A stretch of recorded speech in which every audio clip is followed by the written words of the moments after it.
दृश्य है ना? उन सभी चमकीले बिंदुओं को चमकते हुए देखना। क्या आप कोई आकृति बनाने के लिए इन बिंदुओं को जोड़ सकते हैं? ओह हाँ, देखो मैंने एक वृक्ष बनाया। वाह, ये दिलचस्प लग रहा है। मैंने एक भालू भी बनाया। चलो कुछ और आकृतियां बनाते हैं।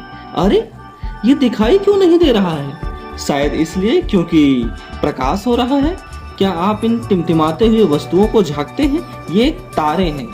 एक तारा एक खगोलीय पिंड होता है जो अपना स्वयं का प्रकाश उत्सर्जित करता है। क्या आप उस चमकीली वस्तु को भी देख सकते हैं जो नहीं टिमटिमा रही? हाँ, वह शुक्र ग्रह है। ग्रह और अन्य खगोलीय पिंड रात में आकाश में दिखाई देते हैं, लेकिन एक विशेष पिंड अपने आकार और प्रकाश के कारण सबसे अलग दिखाई देता है। हम सभी जानते हैं यह चंद्रमा है। क्या चंद्रमा सारी रात एक जैसा दिखाई देता है? नहीं, ऐसा नहीं है। किसी रात को चंद्रमा बड़ा और गोल हो सकता है, जबकि अन्य रातों में उसका आकार भिन्न दिखाई देता है। कुछ रातों में चंद्रमा आकाश में बिल्कुल भी दिखाई नहीं देता। आखिर ये कैसे होता है? हम जानते हैं कि चंद्रमा पृथ्वी का एकमात्र प्राकृतिक उपग्रह है, क्योंकि यह इसके चारों ओर चक्कर लगाता है। चंद्रमा के पास स्वयं का प्रकाश नहीं होता, बल्कि यह सूर्य से प्राप्त प्रकाश से परावर्तित करता है। सूर्य से सापेक्ष अपनी स्थिति में परिवर्तन के कारण चंद्रमा का अपना आकार बदलता हुआ प्रतीत होता है। हम एक समय में चंद्रमा का एक ही भाग देखते हैं। जब चंद्रमा और सूर्य दोनों आकाश के एक ही भाग में हों, तब चंद्रमा के दूसरे भाग को पृथ्वी से नहीं देखा जा सकता।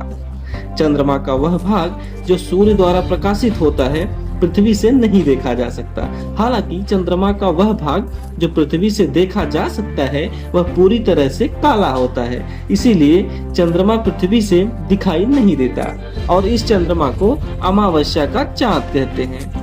जैसे जैसे चंद्रमा पृथ्वी की परिक्रमा करता है, वैसे वैसे चंद्रमा का प्रकाशित भाग पृथ्वी से दिखाई देने लगता है।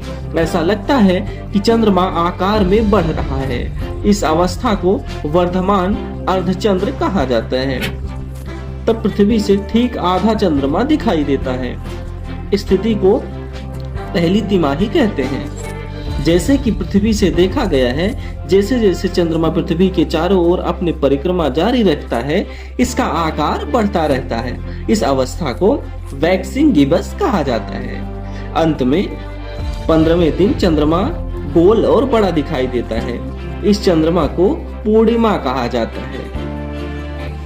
15वें दिन के बाद चंद्रमा का आकार घटने लगता है। इस कला को वेनिंग गिबस कहा जाता है। इसके बाद फिर से पृथ्वी से अर्धचंद्र दिखाई देता है। इस चरण को तीसरी तिमाही कहते हैं। इसके बाद चंद्रमा का आकार और भी कम होता जाता है। इस कला को नवचंद्र घटना कहते हैं। फिर से अगली 15वें दिन रात के आकाश से चंद्रमा पूरी तरीके से लुप्त हो जाता है और यह अमावस्या होती है। अमावस्या और पूर्णिमा के बीच का समय 15 दिनों का होता है। चंद्रमा के इस पूरे चक्र में 29.5 दिन लगते हैं। जैसे कि पृथ्वी से देखा जाता है, चंद्रमा के इन विभिन्न आकारों को चंद्रमा की कलाएं कहा जाता है।